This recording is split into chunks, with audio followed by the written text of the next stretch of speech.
Well, greetings and blessings to each and every one of you. I am your humble host, Mr. David Null, also known as Hawkeye Two Feathers, and I greet you with the love and the honor of the infinite Creator. And I continue to pray that each and every one of you, your friends and family, and all of your relatives and relations will accept and receive the healings and the blessing from the universe. Now, as sometimes is what happens to me uh, here at the homestead, you get kicked by the angels to have continue a discussion. So sometimes it's hot in my head and I need to get the information out, which is sort of preloaded in what's going on right now. Hey, Michelle, how are you again? And so this is a further discussion about what I kind of started a couple of hours ago, considering, you know, uh, our how are we saved? Who is our savior? And when we stop and realize that the saving comes within ourselves and the choices that we make. But then, as I was in the discussion of it, the topic of what is very good. Thank you, Michelle. Um, uh, the idea that what people consider as sin, and are you and I sinners? But and whose eyes, for example? So it seemed like and that there needs to be a discussion about the subject of sin. But it banks on an earlier video today that I talked about customs. So there are customs with people and places and things that that certain people in other places would consider disgusting. And as a mild example, if you will, in the old days, and still in some communities, um, if the Native Americans who lived in, great lodges out on the open plains, if a family lived in an area and it's snowing outside, well, sometimes everybody sleeps in somewhere in the teepee. Well, if Mama and Papa over in the corner get a little frisky, everybody just turns their head and nobody goes. They things go about their business, and there may be a little giggling, and Mama and Papa, have a special moment. But the thing is if we thought about that in some other cultures or something, oh my God, that's so horrible. You did what? Then how? And it's normal in many cultures. And it's not that it's done in front of the children, but they're in the same teepee, but it's under covers. But the whole point is that, oh my God, this is not acceptable. Where in other cultures it was acceptable, and it wasn't a big deal, and there wasn't any pedophilia kind of stuff. It's just like mom and papa over here, and little kids just roll over. And but when I was growing up and mom and papa was across the hall, and then sometimes we could hear that and we looked at each other, well, wonder what they're doing over there, So did they have to be in a teepee? So, this idea that, certain things are private and it's nasty or whatever, depends on where you growed up. So what is a sin? Well, I saw mom and papa. Well, but in what way? You know, uh, uh, was it because your culture says that they were in the other side of the teepee and there's 2 foot of snow outside and they just had a loving moment between us under some covers? And did you say anything? Well, no, but we knew they were doing something. But was it crude, nasty, or was it no? We just knew mom and papa was over there making love, and that's that. Now, that's just a very crude example, but there are a lot of people who would consider it that is a huge sin to have done that in a TV or something or whatever. Oh my God, there were children present. But then there are those folks who actually do things in front of their children on purpose, include their children, and there are some people who go, well, that's what they do at their house is like, wait a minute now. There's just so many different ways to look at, but who's looking in on what's going on? Now, one could say, well, kids in the TV, well, Have you ever stayed in a TV? Do you understand what that means? And but there's just something about the culture of things. So that goes back to the previous video that I was talking about customs. So our customs and our mores, our moral values, our mores, has every bit to do with what we consider as sin. Now, I used an odd description when I was saying, back during the days of Hitler and the Nazis, if they was to shoot a Jew, it was like target practice, you know. Yeah, so we ate the Jews, boom, Um, that that wasn't a German accent, but anyway. But the idea though that, or whatever, we don't like these people. Why? Don't know. Don't like them. Bang, or chop their heads off or massacre, however, whatever the deal is. And for some reason, these folks feel that they have the right to do so, that they feel whatever is in their custom, that it's correct that they do it. Nobody's going to bitch at them. Well, I killed one of these guys over here, the Tutsis and the Houthis, and all that kind of stuff over in Africa a few years back. Where they were just walking down this road, and some guy had pulled out a machete and just whacked some person's head off right there in the middle of the street, because they were from a different tribe, and what? And because they had the right to, we are these folk and they're them, and we have the right to do this, and nothing, who's going to stop us? Wait a minute. So in their culture, it was okay to do this.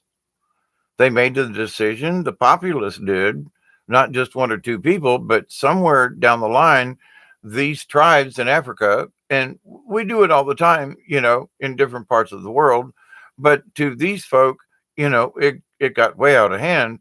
And, these folks are bad and these folks are the good ones. Well, who's the sinner in this? Was it the people that were being killed? Well, those are the bad ones because, wait, so the other folks decided, wait, we can kill them because we determined them to be the bad ones. So, but the folks who are killing them, are they the bad ones? They feel righteous in what they're doing. Like the Crusaders back in the day, growing up a Catholic, they taught us all about these freaking different crusades. And I'm like, after two or three, wouldn't that have been enough? Oh no, they had 10, 12, 14 of these damn things. And on they went over the years and the centuries with the crusade crap. Killing, maiming, raping, burning, pillaging, all for the sake of Rome, all for the sake of the Pope and the Vatican, all for the sake of a religion, for crying out loud. And so it's like, but all this death and destruction and blood and guts and gore on both sides, for goodness sakes, but who's the sinner? So, but the Pope says, well, but if you're fighting for the church, you're absolved of all your sins. Yeah, so Pope says, go, I give you permission. You wear this little cross here and off you go. So you're absolved of your sins of whoever you're going to murder in the name of the church and in the name of the Pope and in the name of Jesus and God and all that crap. So, but in that culture, I didn't like it as growing up as a Catholic myself. I was like, this is nasty. And when you look back in history, it really was nasty time, and these folks, they try to make everybody believe what they wanted to believe. And they're still doing it in other ways, and mind control and trying to shame us into things. And that, here's the point, is that somebody must be the sinner. Now, as a Catholic growing up, we had to go to confession all the time. I mean, if you're going to get the Eucharist, which is the little piece of bread, for those of you who don't know, it's a little piece of bread that everybody gets on their tongue and they chew it. Sometimes it's placed in your hand and you can eat it yourself. They change the rules around. But as an altar boy, I was the one that held the plate and the chalice, and the priest would take them out and put them on the tongue. And if I was the catcher. If they dropped one of them, boom, I had the plate up underneath there, and because they weren't supposed to hit the floor. So I was, one of God's emissaries, but I'm going to catch this supposedly blessed, holy piece of bread that because they said some words over it, now if it touches the ground, oh my God, Jesus just fell off the cross right here on the floor. And oh my goodness, we got to pick him up quick, you know, before you eat him, by the way. So it's like, talk about a strange custom, to where there's cannibalism and things involved in the ceremony, and people think that it's okay, and they call it the Catholic Church, because there are rituals and there are rites and there's confirmation. It's bad enough that they baptize you, but to the point about all this religious stuff, they instill in you what sin is. Now, there's a mortal sin. Oh my God, that's when you kill somebody. Then there's a venial sin. That's when you trip somebody on the ice. Maybe they break an arm. Maybe they just get skin up. But there's a venial sin. So there's a hierarchy of sins. So it's like, well, wait a minute. What does this categorize? What sin category is this in? Well, now here's murder over here. Now we all know that's a freaking sin, right? Yeah, murder. All right. Well, what if we just maim somebody? Well, maiming is over here. Not quite as bad as murder, but maiming. We got an arm and a leg, and somebody's gonna walk like this the rest of their life. But then there's maiming. It's like, well, maiming is the same as death, but hey, we're gonna put it over here as this category. But wait a minute now. Maiming isn't killing. But is it a venial sin or is it a mortal sin? Well, mortal meaning a mortal wound. Well, but you didn't kill a guy, but you maimed him pretty bad. You mutilated him, but he ain't dead yet. So what category is it? Well, there's the lower end of, the mortal sin. And then there's the higher end of the venial sin. Well, now, so you rob a bank for, you steal $10 from your mom's purse. Venial sin. You rob $100 million from the bank. That's still not a mortal sin because you didn't kill anybody. But it's a venial sin of the highest magnitude. So now, wait a minute. Now, so there's almost like there's a little bit of sin over here, and then there's like a whole shitload of sin over here. And then there's this stuff in between. It's like, well, that's pretty freaking bad, but it's not as bad as it could be. And it's not,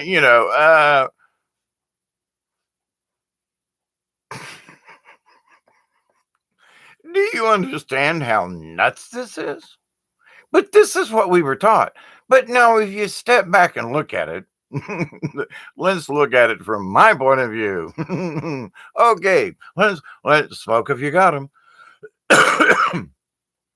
So here we go, loop-de-loo, here we go, loop-de-lie, here we go, loop-de-loo, all on a Saturday night. But the idea, though, that, what is sin? So, all right, so in some countries, it's okay to chase little goats around and, do things to them. In other countries, we go, what? No, I don't think so. But it's okay in other places.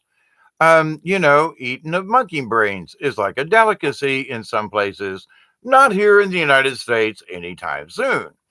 And it didn't used to be that eating raw fish was a big deal here in the United States. Now everything's like, oh, sushi this and sushi that. Well, never mind. But so, sushi. All right, raw fish. Okay, let's go. Go out and catch it in the bay, chop it up right there and eat it. Well, I don't know. No, I'm going to go pay somebody a lot of money for them to cut it up for me and present it to me on this thing. And now I'm going to eat it. Okie dokie then. Moving right along. So just all in the preparation. You're chuckling. Chuckle, chuckle, chuckle. Hello, Nick. How are you? Sweet pea. How good to see you again. So anyway, so in my absurdity conversation, though, about sin, so for every religion, they've got their own kind of sliding scale in two different categories, the mortal sin and the venial sin. Mortal meaning really bad and nasty, killing, a lot of suffering, torture kind of stuff. And then there's the venial things that cover, destruction of property and theft and, this other kind of stuff. Venial, lesser of a degree. So it's like, but wait a minute. So now we're going to get points for this, or we're going to get points taken off our scorecard. So consider that as we are born into this world of a free will, and we're full of the Lord. We are full of cosmic energy when we're born onto this planet. We are young little babes in swaddling clothes, and we are just a bundle of stuff, and we don't know what to do with it, right? But over time, society drains us of this and teaches us not to be who we truly are, and that's angels and connected to the God source. So, but anyway, so in this brainwashing and everything, we are made to believe that somehow we are to fear something because of something we did wrong, and that God is going to smite us, with lightning, with, I don't know, hail and thunderstorms, a plague of locusts be upon you, okie dokie. But He's the God of love. He's the guy we really want to believe in, but don't piss Him off. He's gonna chunk your lunch kind of thing. Okie dokie. So, but now wait a minute. This guy's in charge of the sin machine. He's the one with the sinometer. Okay.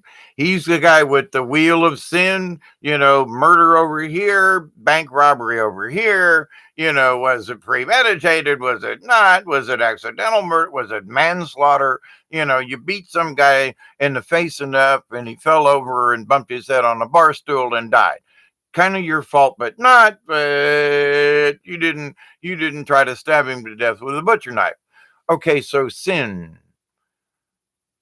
Now we got to categorize it. Okay, so now let's go. Let's get into this. So, what is sin to begin with? All right, so it's an invention by religion. Stop and think about it. Who invented sin? Well, we're always have the choice to do good or bad. Now, sometimes we have the choice to do bad in that, we left our underwear on the floor last night versus I killed the neighbor's cat bad. You know, I mean, okay, we got to throw some murder in there along the line as much as I don't like violence. But to the point, there are sick people out there like, let's go with cat. I grew up with some of these kids in the neighborhood, for goodness sakes. I hope they didn't turn out to be other kind of.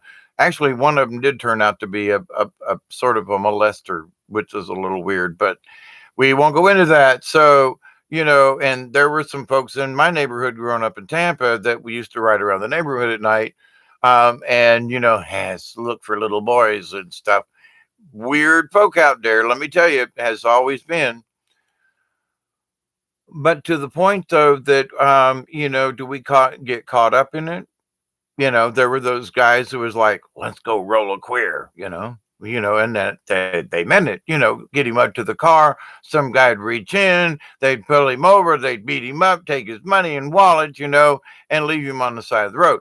That was fun because he was riding around looking for little boys. Now, one could say that this guy deserved it. 2 o'clock in the morning, riding through the neighborhood, trying to check out little boys.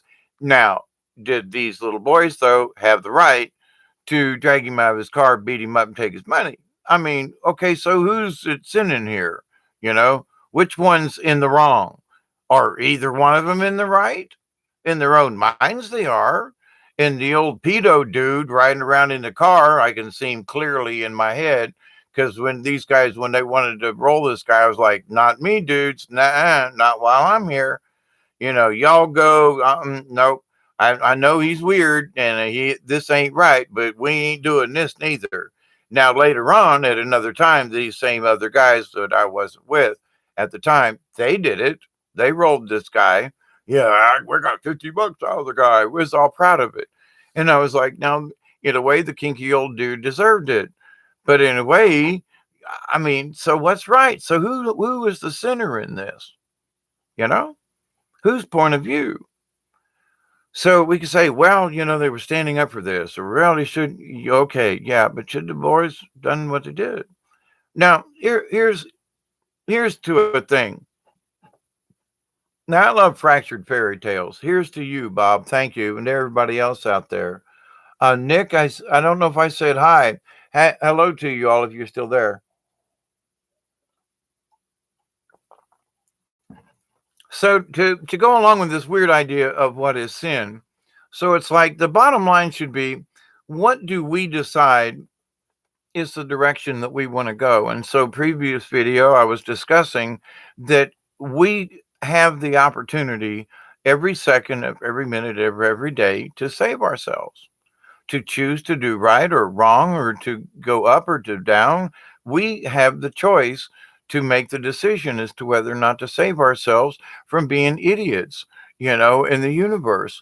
That do we choose to do good things or bad things? Bad things give you negative energy, good things give you positive energy. Which direction do you want to go?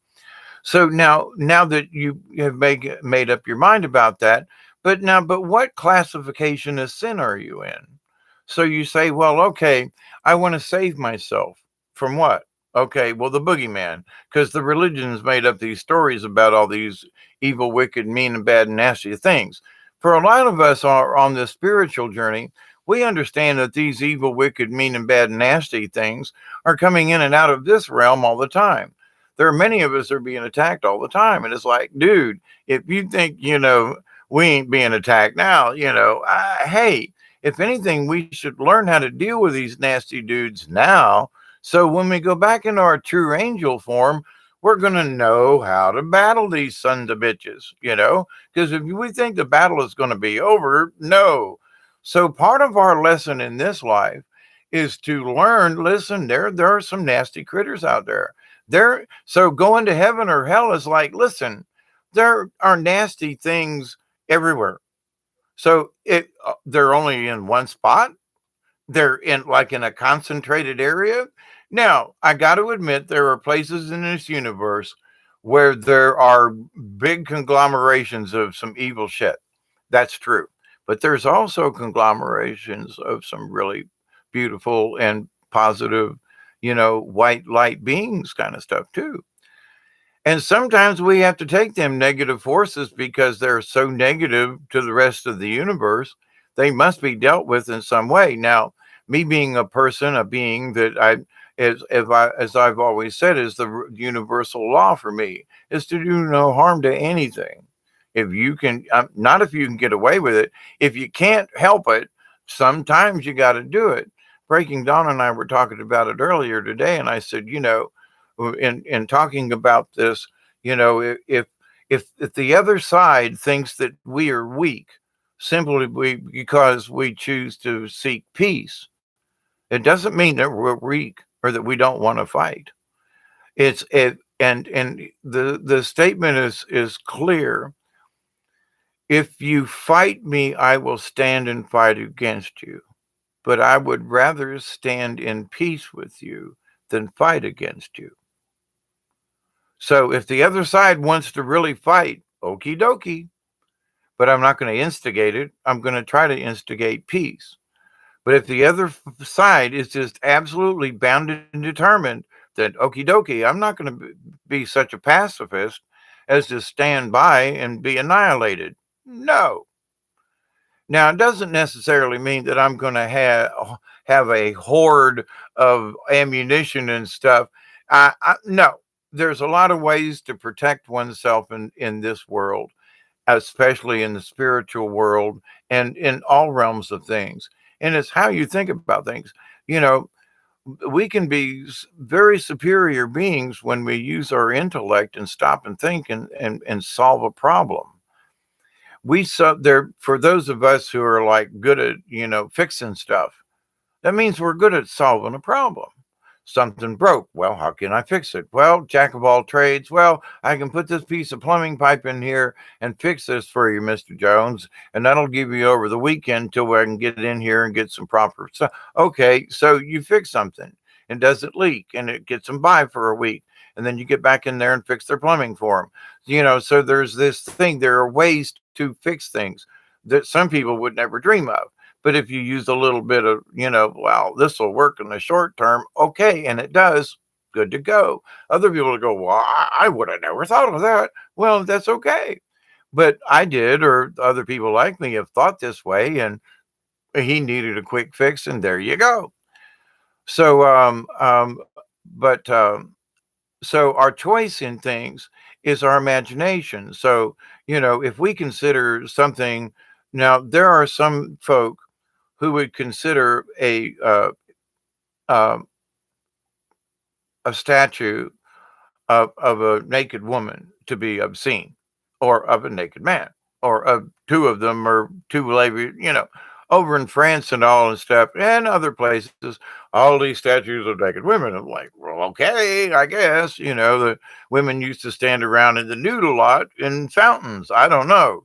And guys, the plays like this, okie dokie, you know, um, a beautiful statue, but okay, I don't get it, but there are, if there when the internet first came out and everything, there was so much restriction that if a child was trying to do any kind of search in artwork from Greece, the child couldn't go out there because half of them were nude. There were pictures of busts and breasts and things and stuff, and oh my God, we can't let my children see this. But in Greece, there's statues all over the place of naked people, and in Rome and things like that. So it's like, but in a Puritan society, that's considered X-rated, and that's a sin.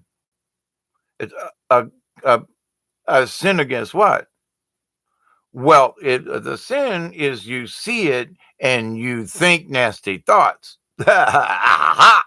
So it's not the object that's the sin. It's what you think of it when you see it that makes the sin. So here's a naked guy, naked girl, naked whatever. Some people get turned on to naked horses, not me, but um, you know. So it's like, or naked, Lady Godiva on a horse. Okay, that could interest me slightly. But how did she ride on that horse like that? Did her hair get caught on anything? Just asking. But the idea, though, that somehow it's nasty, and if you see Lady Godiva go by on her naked on her horse, as the story goes, peeping Tom was Tom who said, well, I don't know, it's a big deal. I'm going to look through the window when she goes by. So therefore, he's a peeping Tom. That's where the expression is supposedly originated. So now he's the sinner.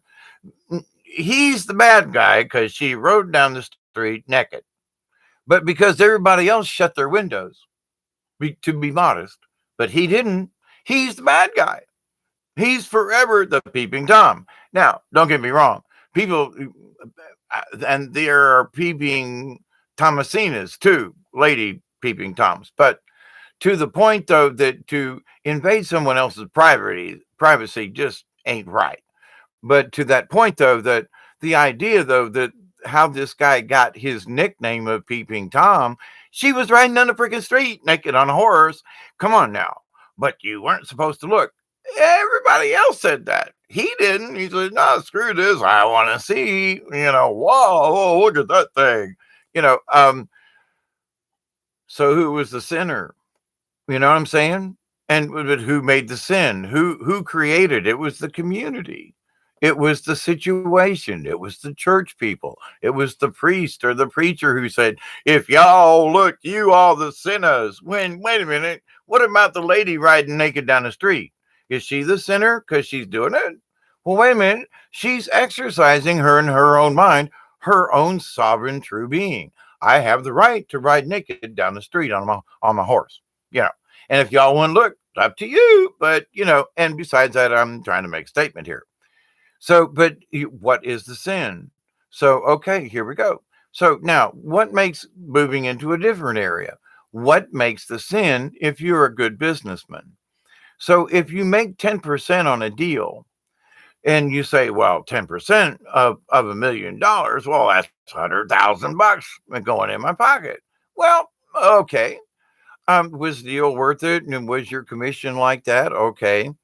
But if you're taking somebody and the person getting, there's been a lot of folks in the music business and in bars. I've played in bars and so forth as a musician, and been in a couple of small groups, bands, so forth, and also as puppeteer and storyteller, but separate, but still in there.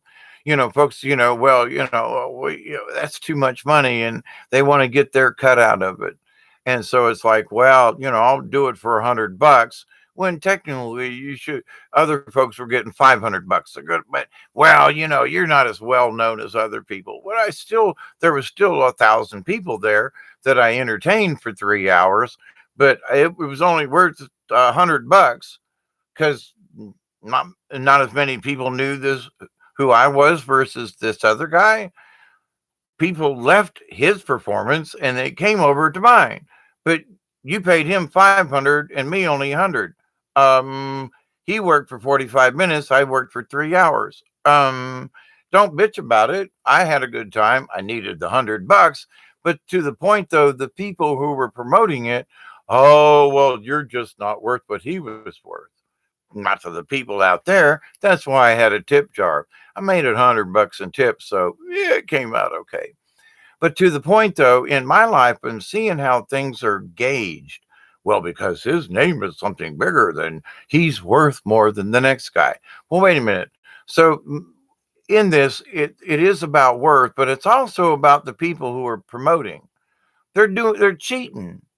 If they would have paid this guy $500, but you were there to perform and you were going to perform 3 times longer than him with a different type of venue, and if I hadn't been well known enough, they wouldn't have called me. You know what I'm saying?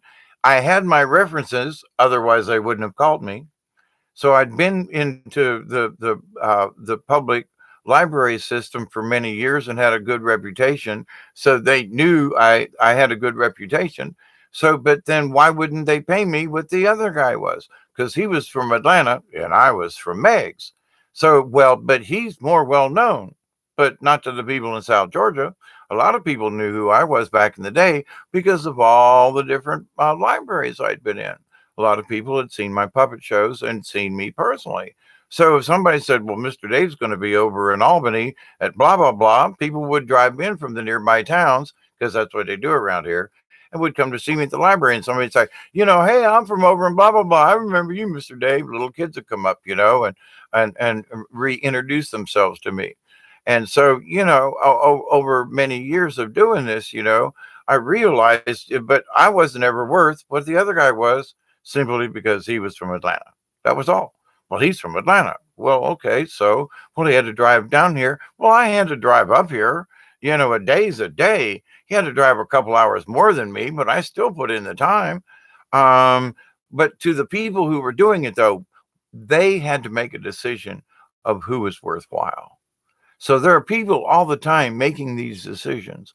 So there are small business people who I've known who could have paid a better salary to their workers, but who decided that, me and my wife this last year, we pulled in $125,000, the two of us. Mm-hmm. Yeah, and well, I know we got a couple of workers, and they make minimum wage, but me and the wife, we pulled in $125,000 last year. And that ain't bad for a little old shop here, is it? And but these poor folk that work for us, all these poor folk that work for us, and okay, so I know the government, you got to pay extra for folks and you got to pay, the tax on tax for people who do. But the thing is these people made 18,000, maybe 20,000, maybe. They're the people who did the work for you to make the 125,000 you and your wife made. But even if you take that 125,000 and split it between him and the wife, because both worked, and that's fair, you know, it's still a chunk of change. It's over 50,000. It's 6250. Yeah, you know, $62,000 each, roughly. So whereas the people working under them who are doing the work. Now this is after everything's paid.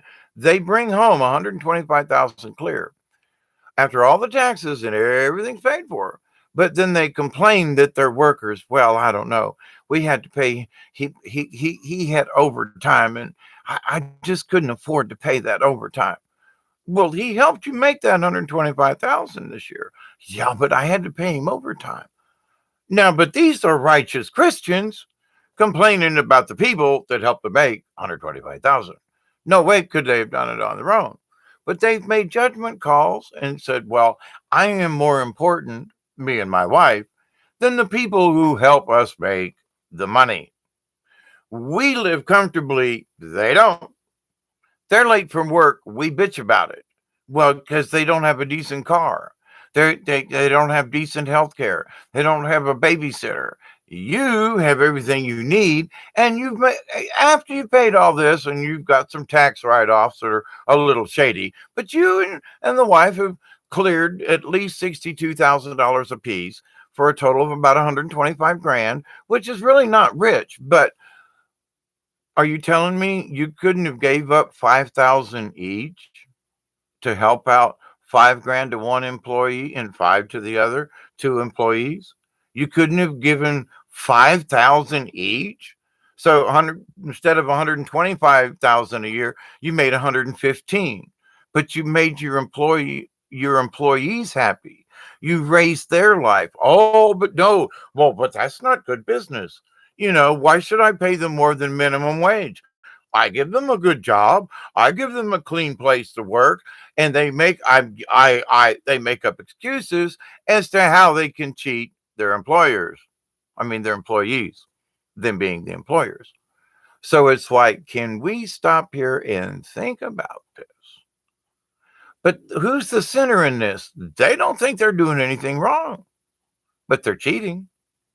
They're being greedy. They're being selfish. And oh, do I know a few of these folks. And listen, but they go to church on Sundays, by God. And they give their 10% to the church, by God. But to pay their employees a little bit better wage, $1 an hour, what? Pay them a little overtime? Give them a little bonus for a job well done when you got a rush order and they stay over one night just to help you get it out the door?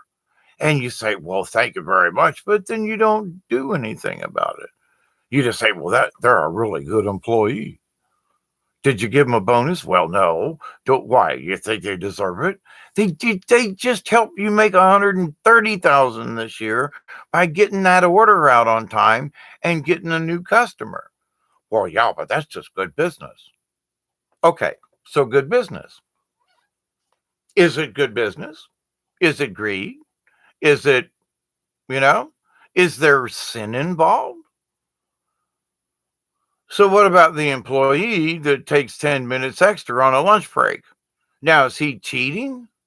Well, I took 10 extra minutes, and somebody wrote me in my time clock thing. And now, is the employer the one who could obviously give a little 50 cents an hour to these folks and make them happy as owl mess, are somehow pissed off because these same people who work their tail off take 10 minutes extra for a lunch break to take care of some personal business because they have to work these odd hours and have no time off to be able to take care of bills or things that happen during the day. They have to squeeze it in, and so then they get docked for it. And then the employer pitches at them, but at the same point makes all this money off of them. So who's the sinner in this? Is it the person who takes the 10 minutes? Is it the employer who says, but you shall follow my rules? Who's the dictator and who's the dictatee kind of thing, So we have to stop and look at it. So, but my point in bringing out these different levels of, quote, sin, there are people who think they're absolutely right in how they think and what they do. But in the long and the short of it, in a frequency-based universe, is their frequency really vibrating the best that it can? Now, you know, shame on me for like, but I look at some of this stuff and go, wait a minute. You mean you could actually afford to give them a little more and you didn't? Well, no, well, that's good business on our part. We're trying to save up for our retirement. What about these poor mofos that are working for you every day, all the time, faithful, loyal employees, and you can't give them the benefit of the doubt? 5 grand a year? Well, that's $10,000 between the two of us. You made 125. You can't get by on 115? Well, I don't know. That's taken right out of our pocket. No, it isn't. You've got a pocket full of 115,000. If you give to your employees, you're just sharing the wealth. And you get my point. So, but those are the righteous people who think their shit don't stink and they're going to heaven because they have done their fair share. I gave them a job. I helped them with their insurance. Whatever. So, who's the righteous in this? Who's the sinner? Is there any sinning involved to begin with? One could say, well, such is life. But in the grand scheme of things, if you knowingly, well, blame it on good business, but if you knowingly could help somebody else's life out by just giving up a small portion of your salary, like in a business like that. I've seen these guys drive around in a brand new truck every year, and the poor schmucks working for them are literally pushing their cars to work. I can't understand why these motherfuckers keep a decent vehicle. You're only paying them $8 an hour. Yeah, they should be able to make do I did when I was a kid. Yeah, and you can buy a loaf of bread for 11 cents. You know, you're driving around in a brand new $35,000 truck. He's driving around in an 82 Datsun that's patched together with super glue and baling wire, and you're bitching at him for being late. I'm pushing his car up the street to be on time for work. And so it's like, but the guy in the big truck, he's the winner. He's the one. In his opinion, he's correct. And the poor schmuck on the other end, he's stuck being a schmuck. So when it comes down to vibrations, though, when we get around people like that, I've had to tolerate them in my lifetime, probably still will. And it's like, well, but it's how I react to them.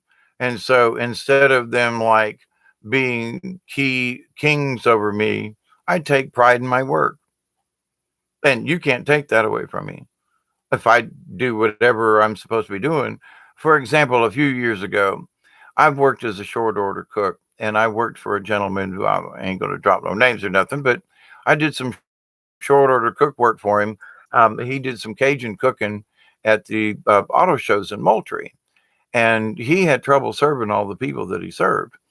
And I made 750 hamburgers on the grill myself in 3 hours. Think about that. And they weren't burnt, they weren't undercooked. I had one complaint out of all those that they didn't think this was done enough. And true, it was a little pink, but it wasn't raw by any stretch. But to the point, the lady liked hers well done, and back on the grill it went. But to the point though, in 3 hours time, 750 hamburgers myself. Now I didn't make them, but I cooked them. I helped to make them, put them on the bun, blah blah blah. But mostly it was just my job to keep hamburgers going so they could make them as fast as people could go by.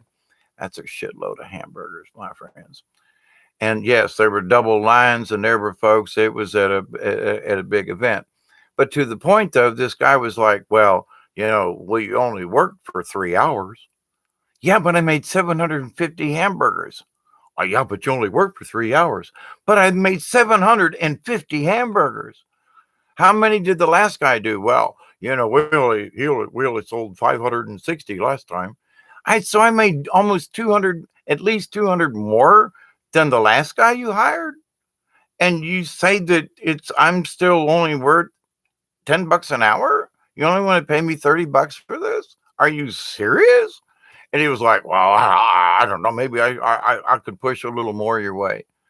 Dude, do you know how much you would just make? Well, I know being the wife, and he was Jehovah Witness. So he was like, well, he had to verify how he could keep the money that I helped him make off these extra hamburgers that I could cook over anybody else that he had hired. Even himself, he said, I can't cook as fast as you do, Dave. I mess them up. I don't know how you do it. I've been at it a long time. I know how to do it. Worked on the carny all my life. So it's like, it's second nature to me to be working the grill with this and to this. And you give me the grills, bring the hamburgers to me, I'll take care of the rest. I'm going to shove them out the other end. But just to the point, though, about this, I've had these experiences in life with these different people make these decisions, and good Christian Jehovah Witnesses, right? Saying, well, I don't know if you really deserve any more for that extra work that you did. Really? Oh, yeah. Well, Christ said we should keep what we earn. Oh, okay. Never mind. Good Christian people. Now, later on, he did belly up and pay me some more. But at first, no. And I just told him, I said, I don't have to come and do this for you. I'm doing this as a favor. Yeah, I could use a little extra money, but if you're going to treat me like a second rate citizen when I'm the best that you could ever find, including yourself, and you consider yourself a master grillsman, and I can beat you by 300 hamburgers in the same period of time, and you want to say that I'm not worth, what? I ain't bragging. I know what I can do, and I've proved it to him. So it's like, you want me to come and support you so you can brag about your hamburgers, but I'm the mofo that cooked them. you know, you go out there and brag at all your buddies. Look at how many we served 800 hamburgers today in 4 hours. Look at how good we are. Hang on, who did the cooking? Just saying. So it's like, that's the kind of vanity. That's the kind of, and he was a good Christian man. Everybody loved him, but he made the money, not me. You know. Now, did I expect to make as much as he did? That's not the point. That's not the point. I made him a bunch of bucks off of the hamburgers. My point to that is that if I was supposed to pay for my own hamburgers, so I ate a couple on the sly. Now, quote, did I cheat him out of paying for 2 hamburgers when he really wasn't paying me what I was worth? I should have been paid $25 an hour, easy. Bottom line, 25 bucks an hour. But to the point though, now, but he was the Christian man. Now, did I steal from him because I ate 2 hamburgers and that somehow didn't get accounted for? Well, we're a couple of hamburgers short. Well, some of them did get dropped. Some of them, the hamburgers disappeared from other sources other than me. But in my own mind, yeah, okay, so I took 2. But he undercut me in paying me my salary. Now, who's the sinner? The 2 hamburgers I quote swiped when everybody else swiped one too, or the fact that he didn't pay me actually what I was worth? So it's about who he makes a judgment call. So in his world, he's a good businessman, and I'm just the lowly worker. I'm the peasant. I'm the peon. Regardless of how much I made him, I'm still the low guy. So now, but who's the sinner in this? The 2 hamburgers I ate because I was hungry and working my ass off. Now I worked more than 3 hours, 4 hours, but it was during the period of the rush hour that was the 3.5, 4 hours. That I mean, it was like from 10 to 2, from 10:30 in the morning until 2, 3 in the afternoon. It was just balls to the wall cooking. So, but anyway.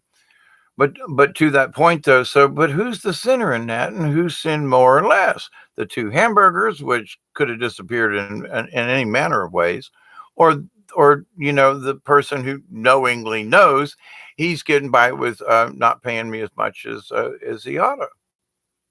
So now this happens to other people all the time. So it's not just I'm telling you my true story, but it happens all the time, every day, everywhere. So when Breaking Dawn and I went to the IHOP last week or so, we went in and we both gave a tip. I don't know, the woman probably walked out with $30 in extra tips from us. I don't know, that's probably pushing it at least 15. because I know I left $8 or $9 in tip on the table plus. But anyway, to my point though, you know, we left a sizable tip because we wanted to, and the lady, took care of us, and both of us have worked in those kinds of positions before. So the few times that I go out, I like to tip if I can. If the person's a decent person and they deserve it, here you go. Here's you've helped us and you were kind and good service, and here, this is your reward. And I think it's fair. And so if people were just more fair to other folk and just contributed a little more, everybody's life would be better. But now, to the point about being sinful or whatever. Now, so we have to understand that, we can cheat, we can tell little white lies, we can do this, we can cheat on our taxes, we can claim something. There are all sorts of ways that we can quote sin. All right. But what's the bottom line? If you want to say, okay, Hawkeye, now what would you say would be like the ultimate thingy? And this would be my answer as to what would constitute a sin. Anything that turns your stomach. If you know this, you don't think this is right, then it ain't. Period. If you feel that little twinge inside and you're not sure, now there are times you need to make decisions about things. And I've always learned, like the old Chinese proverb, you take your problem and you eat it and you sleep on it. If you wake up with indigestion, don't do it. And that means to follow your gut. So if your gut feeling is telling you, maybe not, and you do it anyway, eh, points off your scoreboard. You're playing operation, with the little tweezers. Eh, you hit the side, but you had the choice and you were warned. So if you don't listen to your own self, if you don't listen to um, how yourself is being saved by paying attention to your own natural signs. But if you do something and you know it's just flat out wrong, going to get you in trouble, and you do that mess anyway, shame on you, and can't blame it on the rest of the world. So, but I've made dumb mistakes. I've spent a year in jail. Done, hey, I can wave that flag of stupidity and making dumb choices. And Spirit showed me we were this close to not going to jail, and we made another choice. So I get it. Missed jail sentencing by this much and didn't take it. Have I regretted that shit? Oh yeah. But jail taught me a lot. But to the point though, what is the sin? So by the standards of government, because I had some kind of narcotic on me, I was in violation, and therefore that was a sin against the government. Now, personally, the sin in me having this narcotic was that I was hurting myself. And whether now the people volunteered, I want some, so just because they raised their hand and said, I want some, didn't actually give me the right to give them a dangerous substance. So if something happened to them because they got it through me, am I actually responsible for what happened to them? It's like the bartender who sells a drunk another beer, and they go out and get in an accident and get killed. As a bartender, you go, well, you want to sell beer and you want tips. And you think, well, this guy's made it home before. One more ain't gonna hurt. Bam, slam. They wanna get you for manslaughter because you served him too many beers. So, but it is a cause and effect. So, but if it hadn't been you, it would have been another bartender. Does that make it a sin or not a sin? You follow me? And is it your responsibility about what happens to the guy or gal who may have had too much and had the accident, and then they want to come back and pin it on you? What about personal responsibilities? So who was at fault there? Who was the sinner in this? Who committed the crime, if you will? So it's like, but in the grand scheme of things, if somebody's just selling drinks or they're the bartender, should they feel morally responsible if somebody does get killed because they drank or whatever? Then they shouldn't become a bartender, you know? So, but at the same point, is it the same level of they went out and murdered somebody?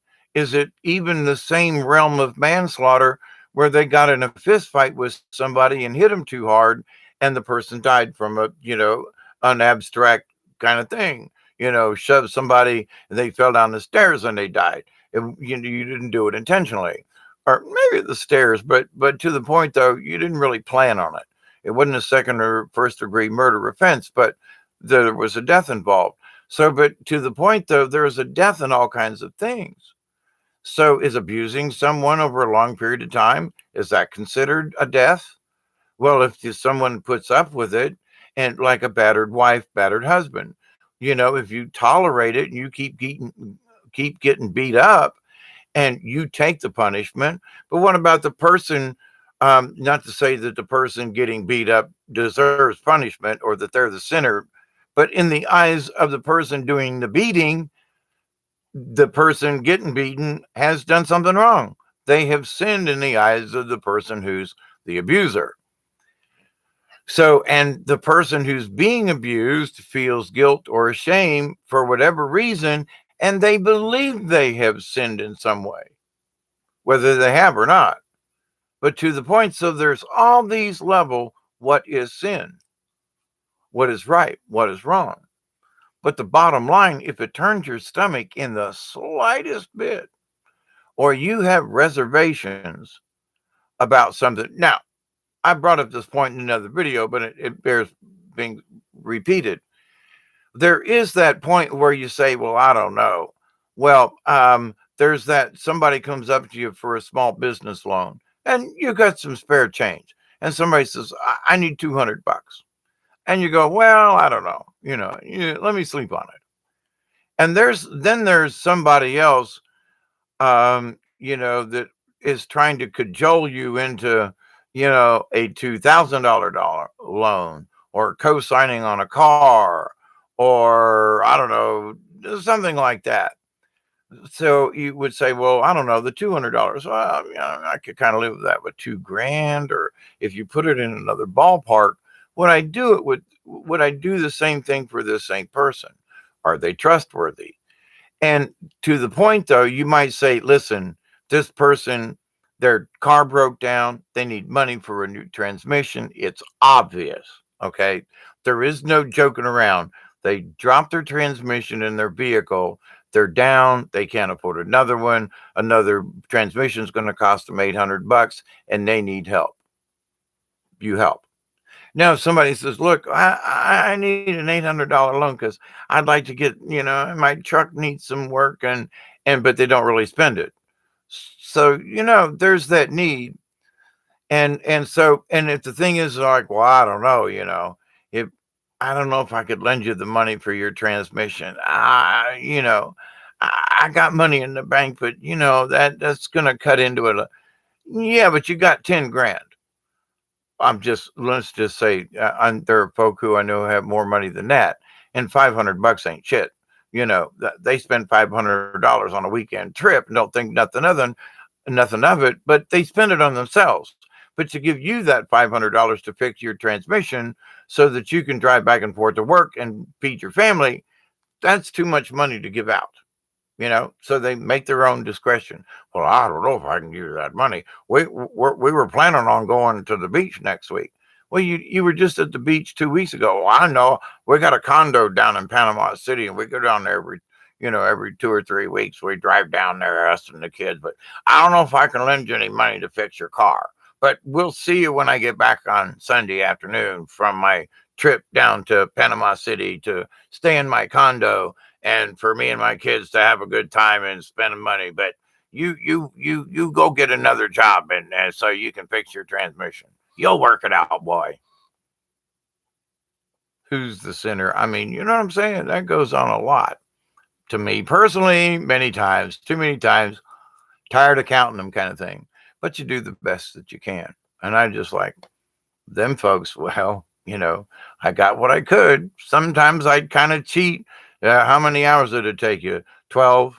I got it done in 7, but I padded it, gonna throw in a couple extra hours because, hey, they were only paying me $8 an hour and the other guy was going to charge 20.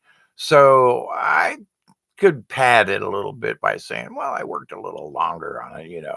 Okay, fine. It's still cheaper than they would have had to pay, but did I lie? Is okay, did I change my frequency? Now here's where it gets tricky. There were times that I padded my hours by I added an hour or two, but it was really nasty work, and I really worked my tail off, and I worked right through my lunch, and I was like, "Screw this! They're buying my lunch for this mess." I mean, I literally had my arm this deep in shit. So it's like you're gonna pay me extra for this, you know, and because I'm saving you money, and I got my arm this deep in shit, literally. So it's like, so now do I feel like I cheated them? No, I saved them $75. And what I did, I made 30 extra dollars for my arm being in shit. But I say, even with the $30 I made, I still saving them 75. So it's like, do I feel like I cheated them? No. I feel like I saved them money, but I felt like they owed me more than just the initial time that I spent. But now morally, inside, I kind of felt like I cheated. So now, did I commit a sin against myself, against my own moral judgment? Even though these folks could pay for it, they could have paid me more than 3 extra hours. That wasn't the point. The point was I felt bad about padding it 3 hours. I was like, man, maybe only $20. No shit. I had my arm this deep in shit. No, they're paying me $30 for that. No, sorry. I just was like, nah. But I'm not going to charge them 4 extra hours. I was like, I had my own limit.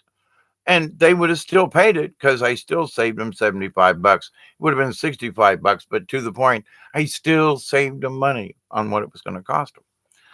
So, but in my own realm of thinking, in my own morality, I knew that I was overcharging on purpose because of the thing.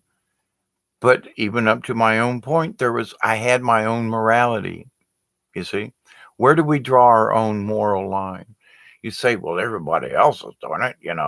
Everybody on the block's breaking in and stealing TVs. I should get one for myself. Really? Or, should you say, well, maybe not? So morally, where do you draw the line? Well, everybody else is doing it. Does that mean you should? If everybody else is doing something, should you jump off the cliff too? Well, so morally speaking, if you know that it's not right, then get out of it. Ignore it. Go the other direction. Change the direction that you're going in. What is a sin? The sin depends on you. Now, here's the point, though. Back in the day, and I brought this earlier, but back in them Nazi days when they could shoot a Jew and it was for target practice, it was okay to them, but for the rest of them, it wasn't. So, what is morally correct? If it's okay to do in one culture but not in another, does that make it right or wrong? Well, to the person who lives in that culture, they're correct. I got every right to shoot that damn Jew. Hey, yeah, boom. There you go. There's another one. Ping. But, well, hang on. On a grand scheme of as a shaman and as a spiritual person, we must look at these things and say, but wait a minute. Simply because a custom says it's all right for me to do this, universally, morally, should I do it? And that's how we tune ourselves into what is a sin. Because I can't gauge it for you. I mean, there are folks who engage in making husband and wife teams that do live sex cams on things. Not for me to perform. No, sorry, they ain't going there. But to other people, that's like hey, it's Wednesday night. We're going to do a live stream. Okie dokie, not me. But does that make it right or wrong? Are they sinners because they do it? If I think it's morally reprehensible, and oh my God, did the husband and wife or two consenting adults? Well, let's just put it that way: whether they're husband or wife or not, two consenting adults agree to do something, and oh my God, to somebody is pornographic. To other people, it's like, so, but where's the sin? Are these people sinning because they're doing it on a live stream? Or is it the person who's watching it who think it's vulgar that those two people shouldn't be doing that? So who's the sin? Where's the sin come in this? Who's right or morally right or just or whatever? Do you have the right to like watch them? Well, if they're putting it out there for free and you happen upon their little website thingy and they're in the middle of doing business, well, then, oh my God, I saw him do it. Well, you went to their site, dummy. So you kind of expected to see something, didn't you? Kind of, so in your own little wicked mind, you were tantalized, you were titillized, you were kind of drawn in. But was it the two people? Or was it your own brain that was like, it's a little kinky on the side? You want to see what married couples are up to. You want to see what this is like. You want to experience it. Oh, but is that a sin? Did you do anything wrong? It's out there for free. But did you participate in it? Well, I saw these things and oh my God, oh, they were doing this thing. Oh my God. But women, did the people doing it sin? They both consented. Um, you consented to watch it, even though it was for free. So wait a minute, but now somehow morally you can come back and go, well, I don't know, maybe that was a sin. That's pornography. That's evil. It's um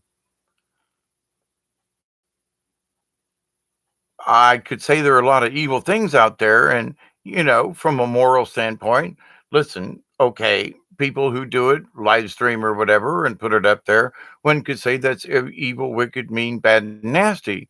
But to those people who just see it as sex, that's all. And not that it's harmful. And, now I ain't talking about kitty porn or none of this other stuff. I'm just talking about plain old, folks that want to do it and put it up. Okay. But where's the sin? Is there a sin? Who's committing it? The people who are doing it? And in whose opinion are they sinning? So there are these moral things, there are these cultural things, there are these things but wait a minute, the people who are doing it don't think they're doing anything wrong, but the people watching it think they are. Well, wait a minute, then it's the watcher who becomes the sinner, not the people doing it, not the website that you go to look at, or for anything else as a matter in that respect. I mean, there are people who are addicted to stock car racing, crying out loud. The wife and kids are like starving, and Joe's got to have another. Gonna go with his buddies to Talladega. There's all kinds of addictions and things. One man's it's okay over here is another man's porn. You know, there was a time when I knew people who were addicted to episodes of This Old House. And it was like, oh my God, they could fix anything, but they couldn't.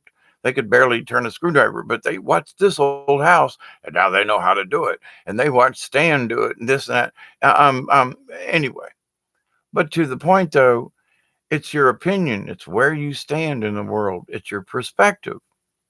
Perspective perception. If you watched a previous video, I brought this up.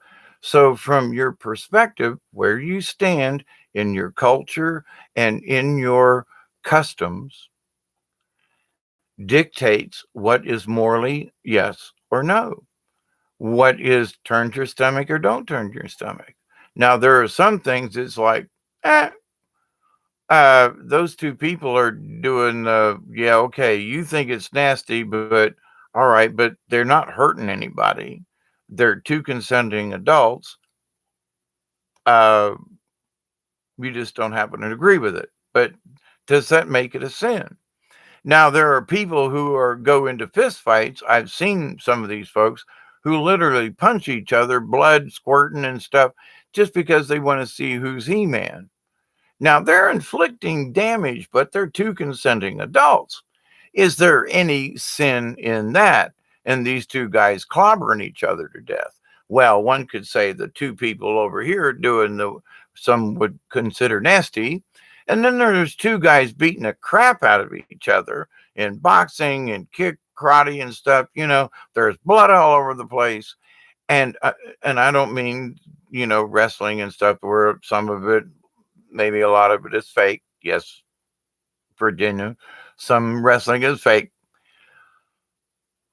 Leave it at that. But having known a few wrestlers in my time, but anyway, seriously, um, living in Tampa, one of the guys I went to school with, his father was Duke Kiyomoto, one of the Hawaiian bad guys back in the day. Anyway, and another girl at Tampa Catholic, her I can't remember who, Johnny Valentine, I think. Yeah, Johnny Valentine was a big time wrestler back in the day in Tampa and around Florida. Um, and his daughter went to Tampa Catholic as well. But anyway, so we knew some wrestlers back in the day. But the idea, though, that what is a sin? So there are those people who could say, well, these guys have beat the crap out of each other. But if these guys are pro wrestlers and they're faking it and they know, are they committing a sin because the fans think it's real? I mean, 'cause, it's some fakery in there. Now, do the fans who think it's real, that's their belief that it's real, what the two wrestlers put up to make it look real. So it's agreement between the wrestlers and the referee, and they kind of sort of got some of this choreographed out, and so they go along with the plan. Sometimes it goes awry. Sometimes people get really pissed off and do crazy things, and sometimes you just get hurt in sports. Period. But to the point, though, is there a sin involved in this? The sin of deception. Well, the guys who are wrestling are going, hey, it's a sport. If they think it's real, well, I did jump off that top ring rope. That was real. I did land on him. That's real. But how I landed didn't really hurt him. So that part wasn't. Okay. It's all in how you do it. It's a circus act. Not all of it, but a lot of it is. Otherwise, these people wouldn't be able to get up off the mat. You ever try to jump off a top ring rope? Try it sometime. Just saying. So, but the idea that it was fakery, then that's deception. Well, is that deception's a sin? You're lying. Well, yeah, but they're wrestlers. Yeah, but it's deception. Yeah, but they're wrestlers. You see where I'm going with this? So, depending on where you are, well, that's applauded. Now, a bullfighter. Bullfighter's in the ring with a real live bull, real live horns, and he's got a cape and a sword. So now, okay, now which is more real? The guy that gets gored by the bull, who's laying in the middle of the ring, get away from me, you big nasty bull, you. Well, stupid, you got in the ring with him. But to the point, though, was that fake? Was this real? Which is, wait a minute, deception wise. So there are some things that we perceive that really are real, and then there are the things that we are led to believe that are real. So, but now, if we follow in and we believe that these wrestlers and all this is just, well, then you become part of the lie because you've accepted it. You've made a decision. So that's where I'm going with the wrestler thing and all this. It's how we choose to look at it.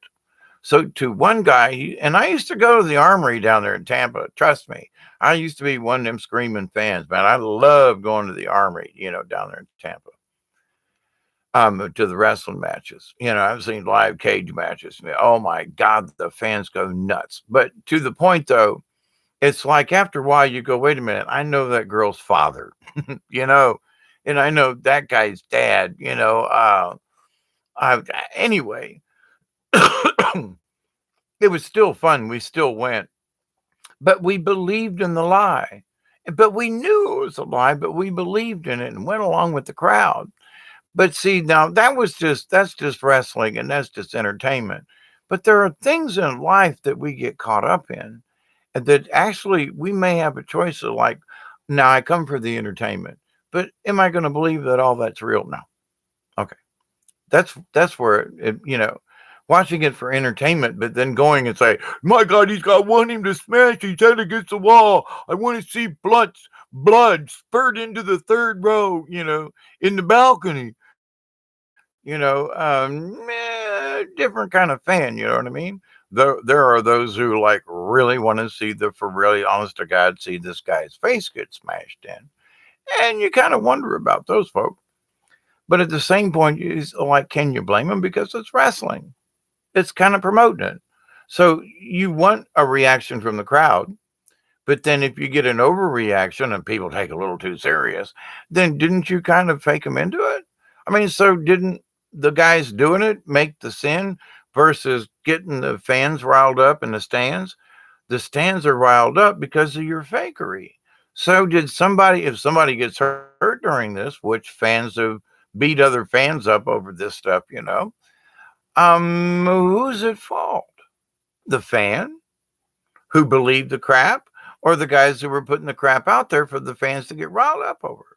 Is there a sin involved because people lost their tempers and somebody got smacked or something? You know what I mean? So in sin, it's the same way. So many layers, so many levels, but the bottom line is this. If you feel it makes you out of sorts, or you think in one instance at any point in time, I don't know if I should do this. Now, again, taking the stingy part out, well, I don't know if I should do this because you're being stingy, or is it because maybe it might endanger your life or things can go wrong, or you don't really trust the person that you're supposed to be helping or something? Sometimes we just can't go out on that limb and shouldn't because of our own personal damage. But now, if it's just an inconvenience for us and we choose not to, that's where the guilt and the shame comes in. And maybe I should have stopped and helped that guy with the flat tire in the rain.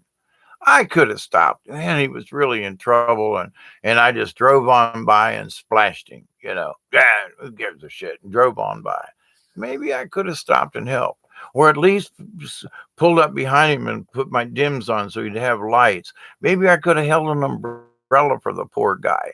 I mean, all kinds of maybe we could have helped, but it was an inconvenience to us versus actually putting us in some kind of a harm, or we had to pay money out or something. But to the point, though, we're the ones that should feel the guilt. And if your little guiltometer goes off and you do it anyway, sin. Now, who's the expert on doing the checking at the pearly gates? Is it really St. Peter? Well, hello there, Mr. Dole. I got your folder right here, and it says that you were in jail for a narcotic. Is that true? Uh, yes, sir, St. Peter. Well, Mr. Dole, it says here that you got a year in jail. Yes, sir, that's true. Yes, sir, St. Peter. And it says here that a couple years later, you were growing some kind of weed in your backyard. Yes, sir, St. Peter, that's true. And they came with helicopters and busted you for that? Well, yes, sir, St. Peter, that is true. And the government come down upon you. Is that right, Mr. David? Yes, sir, St. Peter, all that's true. Well, in our book, that ain't really a sin. What? Well, you didn't hurt anybody. You were growing a weed in your backyard. You pissed off the government, but you didn't piss us off. But St. Peter, they said I made this big sin because I got busted with weed. Yeah, but in our book, we don't really have a column for that. Why? Because you didn't hurt anybody. You broke their rules. It wasn't ours. Just saying. Now the narcotics, we're a little hesitant on that one because you could have made a different choice. But growing a weed, we're going to let you slide on that one. It's not in our books. Now what I just said was true. I did get busted with narcotics, and I did get busted with growing weed in my backyard with helicopters. It was a really interesting scene. I know how the people in Vietnam felt when helicopters hovered over their houses, boy, and they're loud too. And to have, snipers and people, tramps through the woods and pointing guns at you. I really know what the VCE felt like in that respect. But to the point though, I committed a crime, but it wasn't a crime of passion. It wasn't a crime of, I didn't steal anything. It was a crime against the government because they said I couldn't do it. But so does a crime constitute a sin? Is where I'm headed with this. So is a traffic violation a crime? Well, it's a violation, but is it a sin? You ran the stop sign.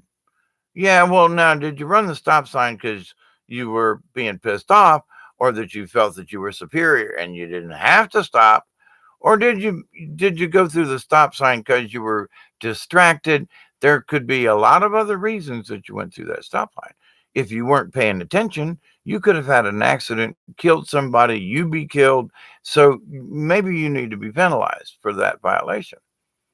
Maybe there was nobody around and you didn't come to a full stop and you rolled around the corner and the cop caught you. That's a crime, but it ain't a sin. But it could have been. You could have hurt somebody. You weren't paying attention. Or you became so arrogant, I don't need to listen to none of these sons of bitches. Ain't nothing but nobody's coming. Out in the country, people have a tendency to like look both ways and go, and nobody come, and they keep going, stop sign or no. And sometimes bad accidents happen because of that. But to the point though, did they break a rule? Well, I'm out here in the country. Nobody saw me run that stop sign. No, but morally, should you have at least slowed down instead of zooming on through? Yeah, maybe. Because the person on the other side of might have been thinking the same way. Well, hey, I'm out here in the country, nobody knows, and they're on the hill, and you can't see them. They can't see you because there's a fence there, and the two of you have this horrendous accident out in the middle of nowhere where it's going to take them days to find you people. Not quite, but I'm exaggerating that fact. But to the point, was it a sin? You you broke a rule, you committed a crime, but did you make a sin? So when we think of what we do in our lifetimes, what are those things we did, quote, wrong?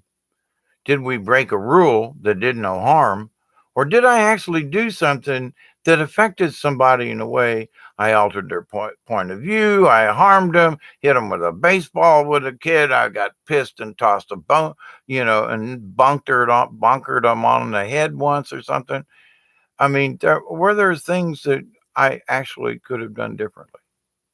Being angry or being pathetic or being, egotistical and saying, well, I'm better than you or whatever it may be. Cheating, lying, stealing, lying for any reason, stealing can mean, staples from the office, well, they won't mess with a few of these staples. I got a few staples myself that way. But to the point though, does it make it right? You know they ain't yours. You end up stealing them because you took them without their permission. But you say, yeah, but it's just a couple of staples. Yeah, but was that a sin? Well, you broke a rule. Did anybody see you? Did anybody lose any money over it or any sleep? No, no, no, no, no. But was it morally in here wrong? Damn, did I really have the right to steal those staples? Nobody missed them. So does that make it right? It lowers your vibration if you know what's wrong. So he's, oh man, I shouldn't have done that. I snuck that shit out of my lunch pail, and so guilty. Well, I get away with it. Kleptomania. It's okay because I got away with it and I didn't get caught. And see what I mean? But now the accumulate. If you keep doing something and it's hurting somebody or affecting somebody over the long term, and you keep doing it and you keep making up the excuse that it's okay, got away with it this far, then you're going to be surprised because for every time you do it, you add a weight to your soul. And for every little tidbit, nanomolecule of guilt or whatever, or that wrongness in the universe, that's what's going to keep your soul down because it's negative energy. Your brain hears it. When I talked about in a couple of videos back about the conscious subconscious, talk and becoming the third, you know, your subconscious hears everything. It knows all this stuff. So it's going to come back. It's going to haunt you. It's got all the info. So if you're doing some deception and you're like, yeah, but I'm a car salesman, so I can cheat this poor bastard. You know, I paid $200 for that car and I'm going to sell it to him for 3 grand. Ha ha ha ha ha. Ha. Wait a minute. Sorry. I mean, it's good to make a deal. And so you rent it to the guy. And then in 4 weeks' time, you've already made money off the car. Now I've known people like this. They already made the money off the car they bought. And some. But you're late on the payment and they come and repossess the car. So then they take that car and they resell it to somebody else a month later, and they have it miss a payment. They go back out and repossess the car, and they've paid for that car 3, 4, 5 times. Easy, plus put a bunch of money in their pocket. And the poor bastards on the other end, because they signed the deal. So, but the guy that doesn't make the payment, he's the bad guy, not the guy who sells him this piece of crap and he misses a payment. And the guy says, well, and they signed the contract. If you miss one payment, we have the right to come get your car. So they miss one payment, try to make it up, and the guy says, no, repossesses the car. They're out of a car. Now they've got the repo on their record. And now the guy gets to take that same car that he just made a clear bunch of money off of because he done paid for it, and he gets to do it again. I've worked for some guys like this as a mechanic. Couldn't do it. I said, I ain't working for you for that. No. Well, man, they missed a payment. Yeah, the guy, he got sick. His face was swelled up with an abscess tooth. He was out for 2 days. He had to feed his kid and his rent, and he missed a payment on a car. You couldn't have let him slide. No, business is business. So what is a sin? What we find is morally reprehensible within ourselves. Now, like I say, them Nazi guys thought that shooting Jews was a perk. Just saying, that ain't necessarily true. So we can make a moral judgment and say them Nazi guys that went and shot them folk, bad dudes, go to hell. They don't get to play anymore. But in their minds, they didn't shoot enough of them. They should have won the war, you know. Now, not all of them felt that way in the end, but a lot of them, a lot of them Nazi guys went underground. You know what I mean? So I'm through with my little spiel about this, but I'm hoping that by bringing up this topic of what is sin and giving different examples as I've done, you will stop to think and also kind of pass this along to everybody else because ignoring your kids is a sin when you know you should go take care of your kids and you don't, go play in your room when actually, you're just being lazy. You should play with your kids or whatever, I mean, it's like there are things that we do all the time is because it's an inconvenience to us. That's going to add up. That shit adds up. It adds up in guilt and shame and stuff down the line. But the thing is, what's right? Wow, maybe I should spend time with the kids or whatever. Well, I'd rather play this game here and my husband's sitting in the other room.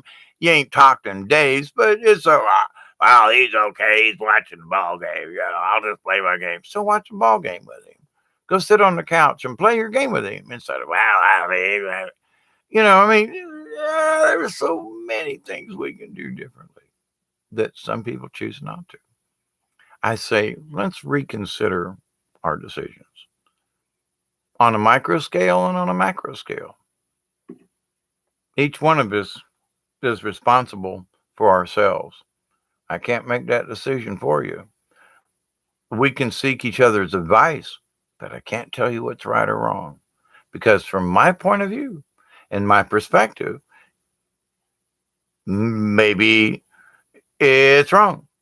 But in your world, it may be okay.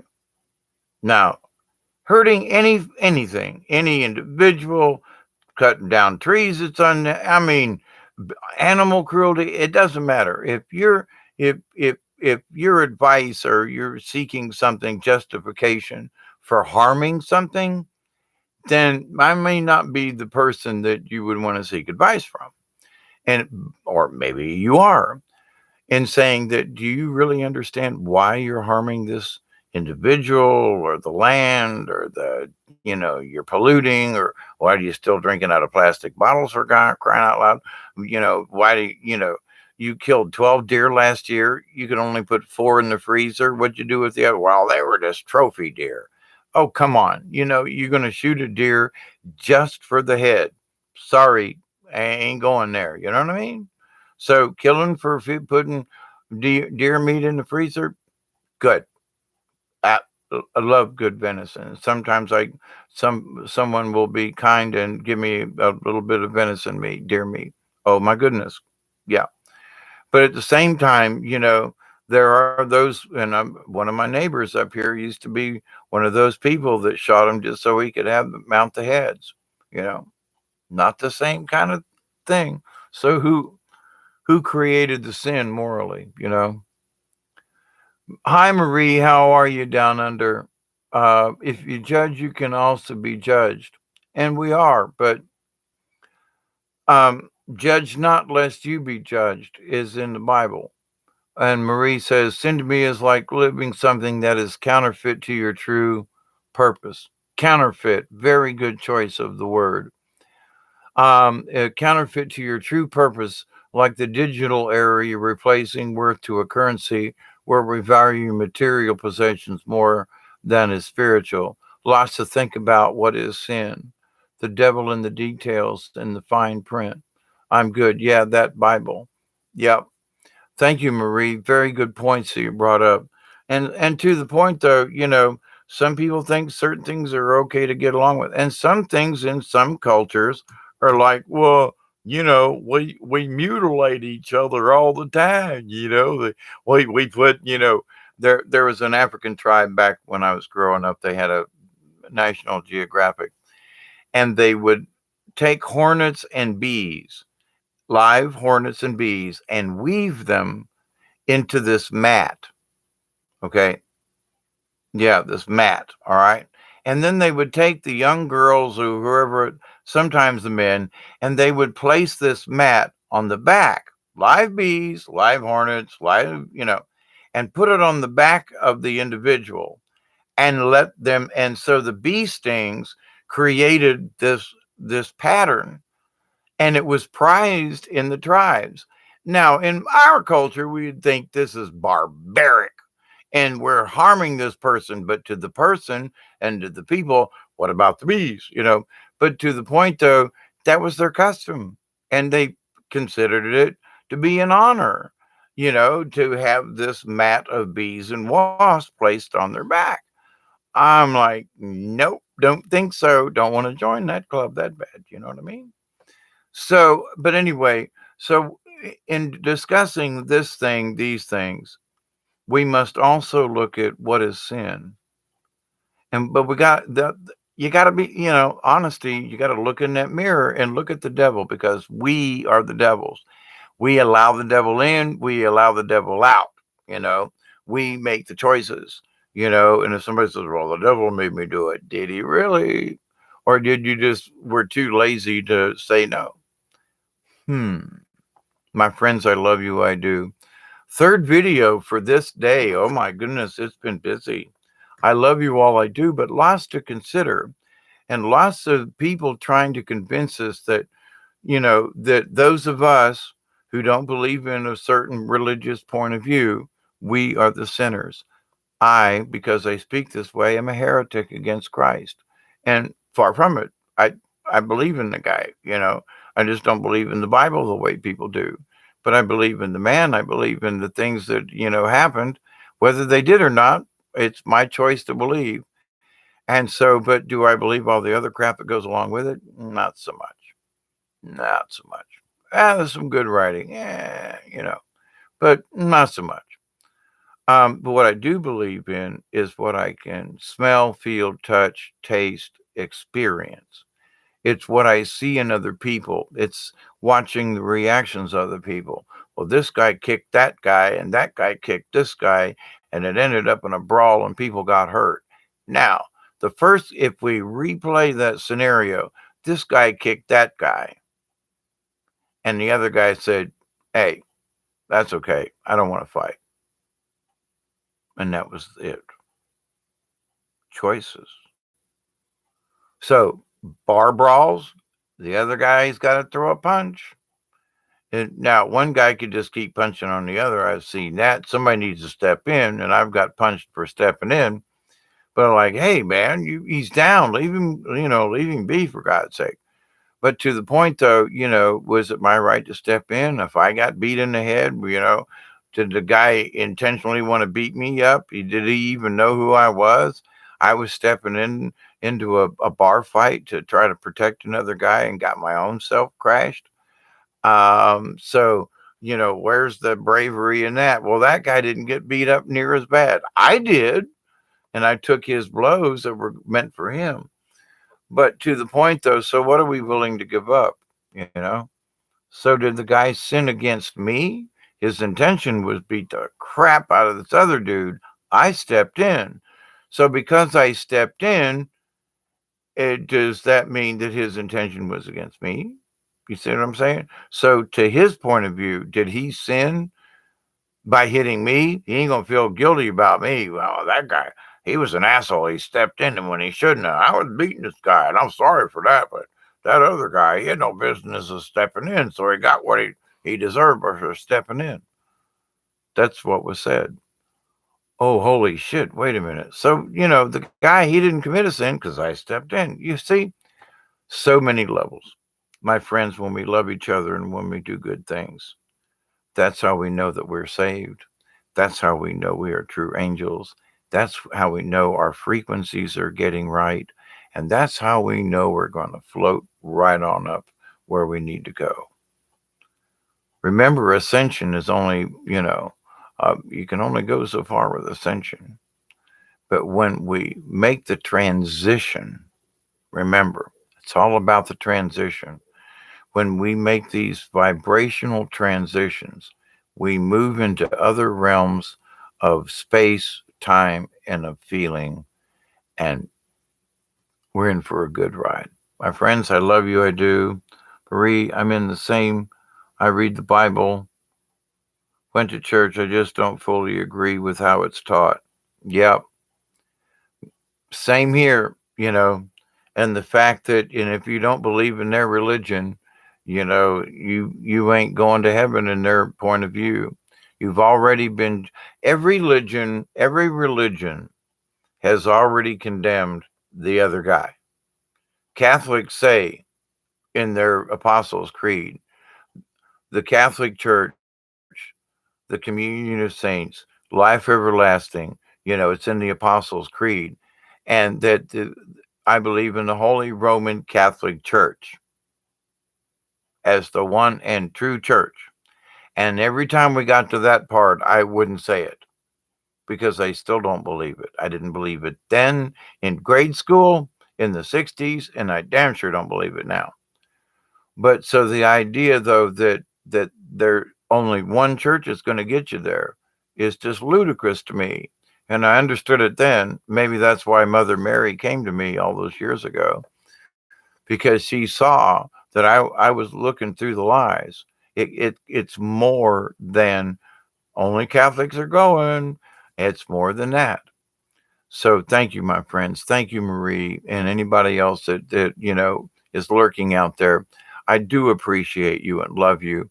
Take control of your life. Understand every minute, every second is a life-changing event, especially when we pay attention. So, Marie, blessings, my dear, down under. To all the rest of you good folk out there, thank you, thank you, thank you for considering to think in a different point of view. So, until next time, I am your intrepid host, Mr. David Null, also known as Hawkeye Two Feathers, and I end with my prayer as always. I continue to pray that each and every one of you, your friends, your family, and all of your relations will accept and receive the power, the healing, the knowledge and the wisdom from the universe that is always present for each and every one of us. I continue to pray that each and every one of you, your friends, your family, and all of your relations will continue to accept and receive these wonderful gifts from the universe. And for the third time in the law of three, I continue to pray that each and every one of you, your friends, your family, your relatives, and all of your relations will accept and receive and share these blessings from the universe. So until next time, my friends, keep it between the ditches. Be safe, be kind, be compassionate, and as always, TTFN from South Georgia.